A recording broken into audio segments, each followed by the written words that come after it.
How you doing? This is week 5, assignment number 6. This is part 2 of your hiking week. This is week 3 of a hiking. I was trying to think of things we can do that everybody can do that's free, that you can do in your neighborhood. It's very safe to be outside as long as we can social distance and be 6 feet away. On tight trails, sometimes they want you to cover your face. You wear a face mask if a bunch of people are coming. You can't really get off the trail. But I figured hiking would be a thing that'd be very inexpensive. You could do it in your neighborhood. You could do it at one of the places I just went over in the previous lesson. Give you a bunch of places to go. So right now, what we're going to do is I'm going to give you a bunch of websites and videos to get you started. REI is a really good site. It's a co-op. They sell equipment and stuff like that, but it's a really good resource. And the first one is hiking for beginners, and it's a really good site that shows you how to just use some information you need to just go for a day hike. Outside Magazine has a really good thing on Beginner's Guide to Backpacking. Gives you things to think about. Now, you're going to see the 10 essentials of hiking. These 10 essentials, when you go for a hike, if you have a little backpack, your school backpack or whatever, there's 10 things you should always carry. And here are the 10 things right here. And this is from the American Hiking Society. So you want to make sure all your sources are legitimate, and you want to make sure that they're valid resources and they have some credibility. Obviously, when you're looking for stuff online, American Hiking Society recommends these 10 things, and this is like you always want to bring these with you. Appropriate footwear.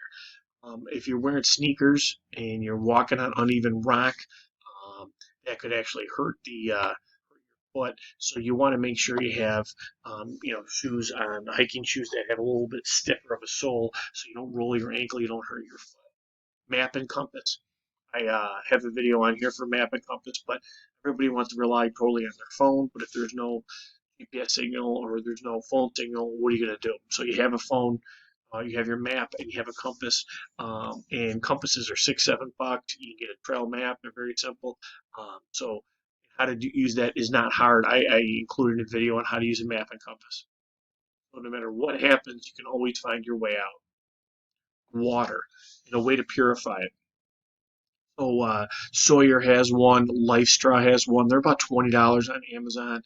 There's a tube, and it will filter water, and it will filter out all the stuff that would give you diarrhea and give you giardia and all the bad stuff.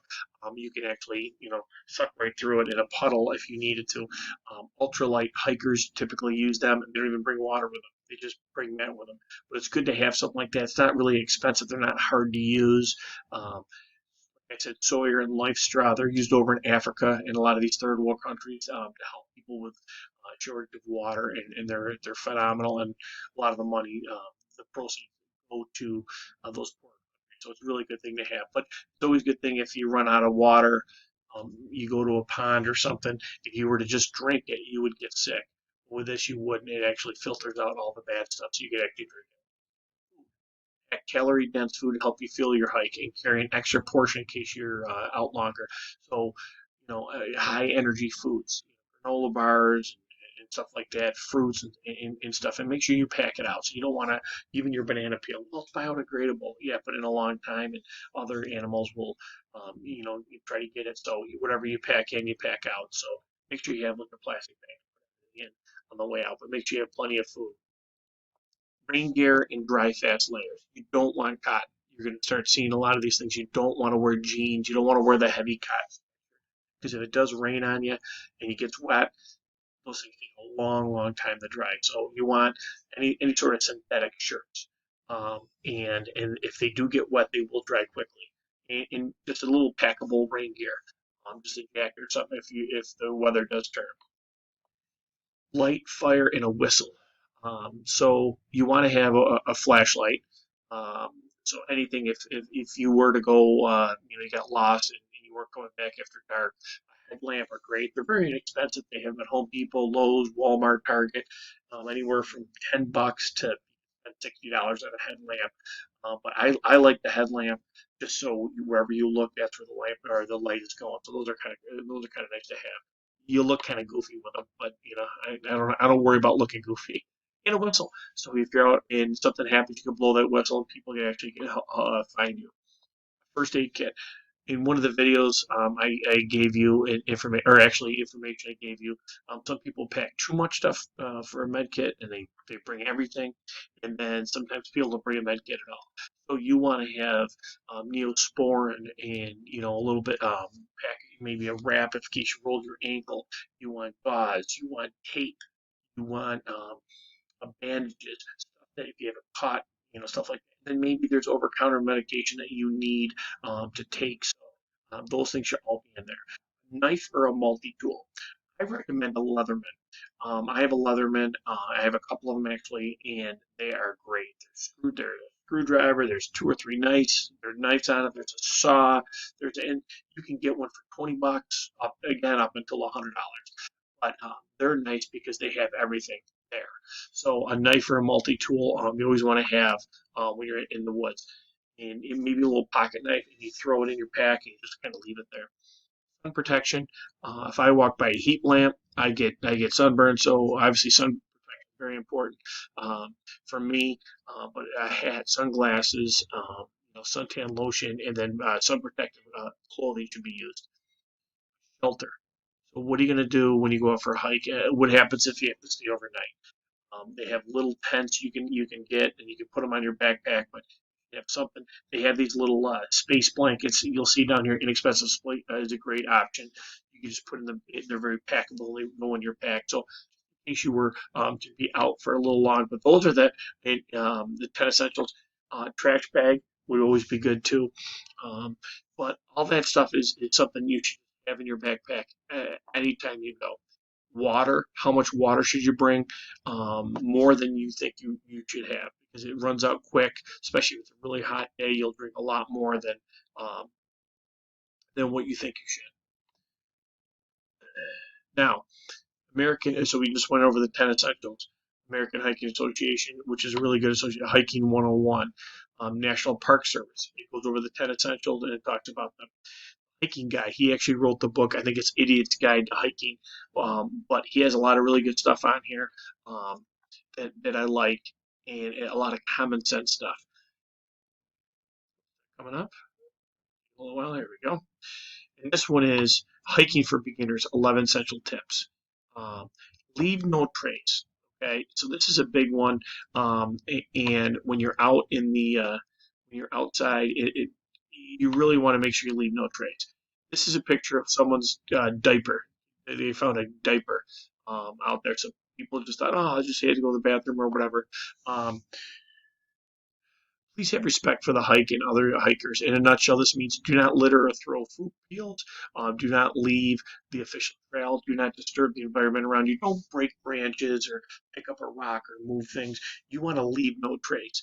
Whatever you pack in, you pack out. Don't disturb the environment around you. Be considerate of other hikers. Voice is down. There's noise, people are out to get away from all the noise and stuff, and you're being really loud. I'm someone that's very loud, so that's something I have to think about. But keep your voices down. Stay on the trail. If there's a puddle in the middle of the trail, everybody goes around the trail. It's called trail widening. You're thinking, oh, Mr. Patrick, come on. Now it starts hurting the environment on either side of it. So make sure you have stuff that you can walk through a little bit of a puddle. Stay on the trail.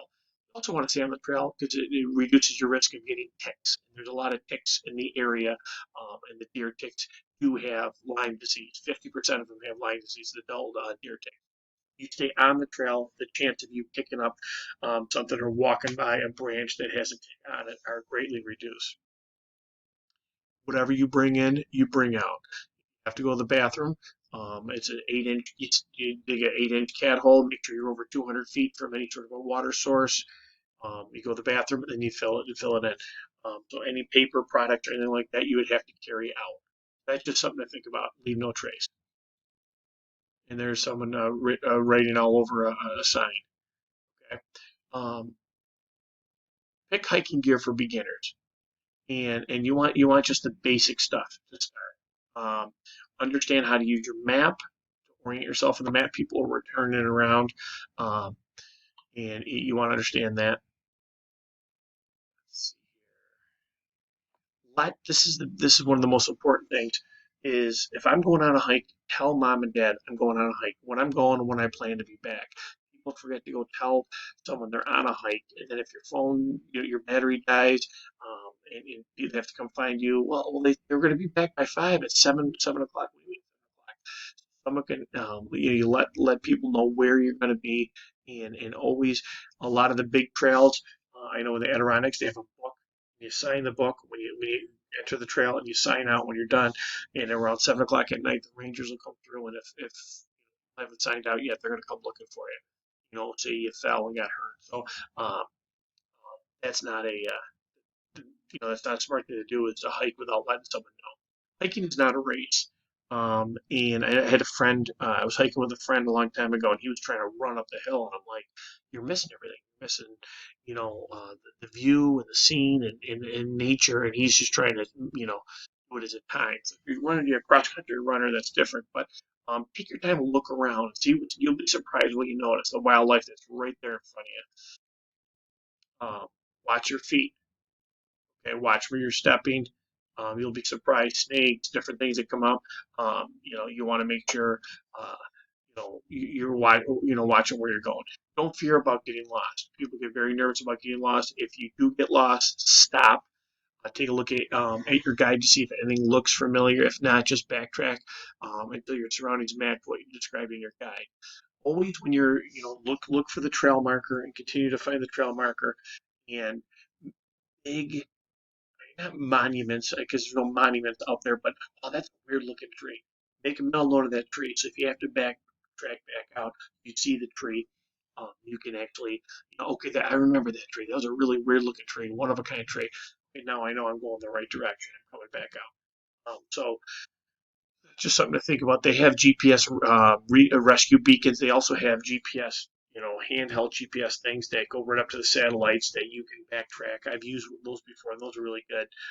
But your map and compass, if you know how to use that, should be fine.